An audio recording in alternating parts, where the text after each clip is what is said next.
Wasn't planning to mention this in my introduction, but you brought this up and it relates directly to it, right? So I posted on social media about this event, and I wanted to be constructive in the community to set a tone where your mayor and other city leaders have asked for help.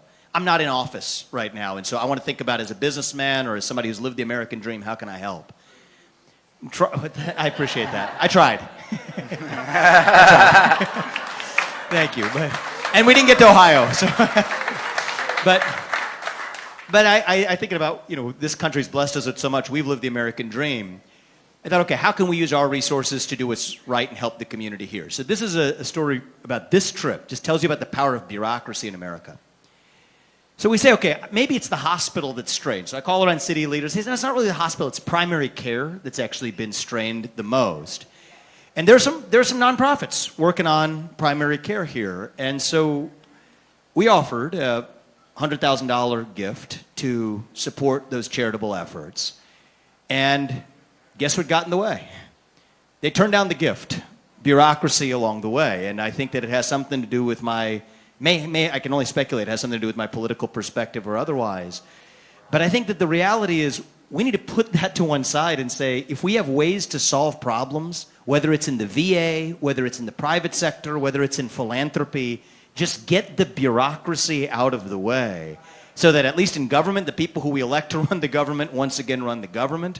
And in the private sector, too, the people who actually are running the show are people who actually care about solving the problem rather than looking after their own optics or appearances. And if we do that, I think we're going to save the country. So thank you. Why don't you come on up, sir. Thank you.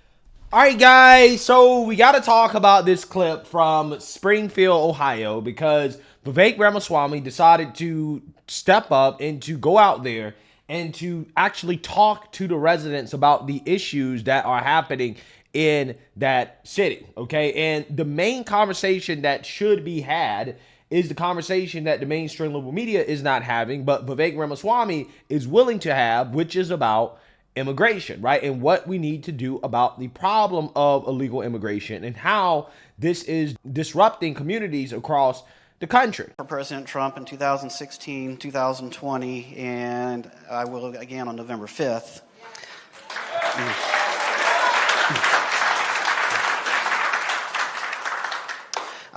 President Trump vowed to do, quote, large deportations from Springfield, Ohio.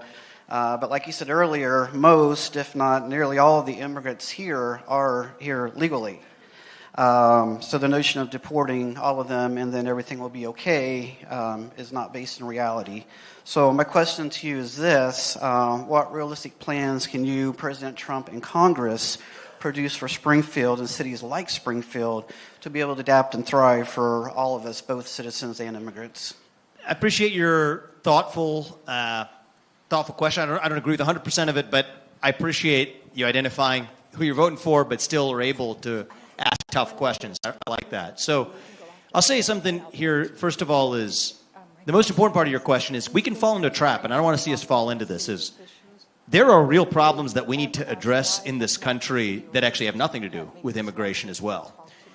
And I think that we can sweep a lot of that under the rug. Those are failures of our elected and increasingly unelected leaders of the country that we got to address by way of economic growth in this country, wage stagnation in this country. You think about even workforce training and preparedness for the changing economy, our reliance on China for our modern way of life. These are big issues even outside of the specific immigration and mass migration issues. So part of your point is we can't sweep all that under the rug and just blame it on immigrants. I agree with you, actually. I agree with you wholeheartedly on that. How are we going to achieve mass deportations? Well, first of all, you got anybody who's committed a crime in this country, anybody who is actually currently detained. That's an easy set of deportations right out the gate. You're talking about millions of people that fit those two categories together. That alone would be the largest mass deportation in American history. The next thing you got to do is it's like you got a clogged drain, right? What do? First thing you do is you turn off the faucet. You don't try to clean the drain while you leave the faucet on. Use our military to secure the border. Use the National Guard if necessary.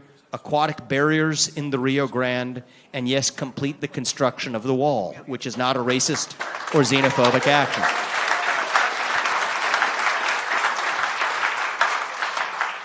And so the way I think about it is let's just talk about some principles we can agree on. All right, maybe if I was writing this down, we'll be a little more precise, but I'll give it to you kind of off the top here. Think about it like your body, right? Violation of your consent. A nation's body is its land. No migration without consent, number one. Number two, consent should only be granted to migrants who benefit the United States of America.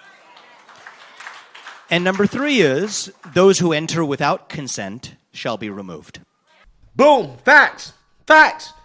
This is the conversation that we should be having. But we're not having this conversation because the mainstream liberal media wants to focus on boohoo, whining, and crying racism instead of the actual subject, the real issue, which is mass immigration into this country, okay? And what we should be doing about it, right? And Vivek Ramaswamy, every time this man talks, he is like a breath of fresh air because you rarely see politicians nowadays answer questions directly about, hey, what should we do, right? What are the steps we should take to achieve this policy goal or agenda? And Vivek clearly outlined, hey, yeah, this is what we need to do to achieve mass deportations. Yeah, we're not going to get it done all at one time, but we got to start with these people that we already have detained, that we already have in these migrant shelters. I'm not sure if that's what he meant, right, to include those people too, but I'm including those people, right? I'm throwing those people in there, right?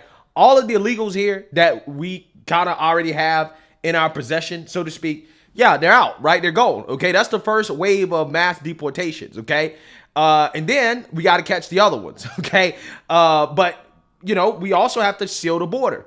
How do we do that? Well, one, we got to finish the wall, okay? And also on top of that, we have to put the military at the border. We need to be using the military. These are clear policy prescriptions and answers to a specific question, right? Something that we never see from Kamala Harris, right? Kamala Harris, she would have answered that question in word salad, pointing the fingers, blaming Trump.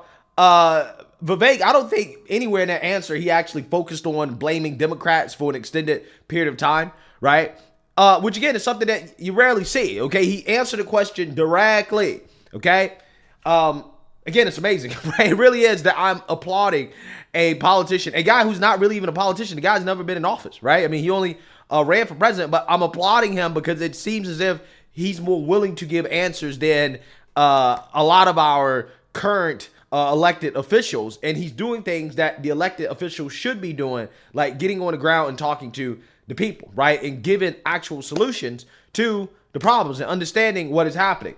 So with that being said, that brings me to this clip. And I think that this is one of the best clips for Vivek because I think that Vivek is at his best, especially when he's having his race conversation, because a lot of people on the left don't like Vivek. In fact, they hate Vivek because Vivek is an example of somebody who is a so-called person of color not playing the victimhood card, not playing the, oh, woe is me, this country's so racist, white people are so evil, this is why I'm being held back. No, he's not playing that card, right? Despite being an Indian man, a so-called person of color, he's come over here and he's achieved and currently living the American dream. And he doesn't make excuses for himself or boo-hoo, whine, and cry about how he's experienced racism and all this and that a lot of people like to do, even if you're a successful black person, right? These successful black liberals will tell you that their lives are so hard, right, because of their skin color, even though they're living luxury lifestyles that a vast majority of the American people, white or black, will never live, okay, never experience. But yet they're oppressed and the victims, right, because of their skin color. It's ridiculous. So I want to react to Vivek calmly dismantling this guy who's going to boohoo, whine, and cry racism, okay, because of some of the backlash that is happening in Springfield over the migrant crisis there. So without further ado, let's get into it. Around a little bit. Yeah, we'll go to this side over here. Yep. What's up? You look a really good person, by the way, too, man. My name is Brock Inge. I've lived in Springfield 28 years, all my life, pretty much.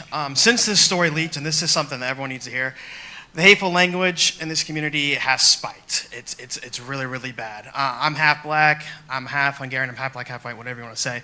I've become a target of the hate. I can probably count on my hand, both hands, how many times a racial slur has been said my whole life. I've been called the N-word twice this week by just people who group me. It happens. Even though my skin may be lighter, I think people just group us together. There's horror stories of people who are darker skinned that have been chased down by people who are white, saying, get out of this country, friends of mine, friends of friends, and say, like, get out of here, you're Haitian, we don't want you here, even with the 6-month-old baby at a grocery store. So regardless, I find it shameful and I find it inappropriate whether I'm Haitian or American. What would you say to my fellow people here in the community in regards to this rhetoric? I don't think it can be tolerated. Tell me? Brock. Yeah. All right, so this is a serious question. I want to take a minute to address this. I can speak some truth here. I'm in the camp of long-standing believing that the United States of America is not a racist country and the least racist country known to mankind. I have never experienced that type of invidious racism growing up. But I also want to speak a hard truth here, because there's something going on in the country right now. When I say right now, I'm talking like the last 9 to 12 months in this country. There is a weird uptick in racial tension in this country that did not exist in the 30 years that I grew up right here in Southwest Ohio. And I'll tell you what's going on, because this gets to the essence of what's going on in this country and bothers me. Take the immigration issue. You take 20,000 people who are unprepared to integrate into a community, dump them into a city of 50,000, you're going to get a reactionary response.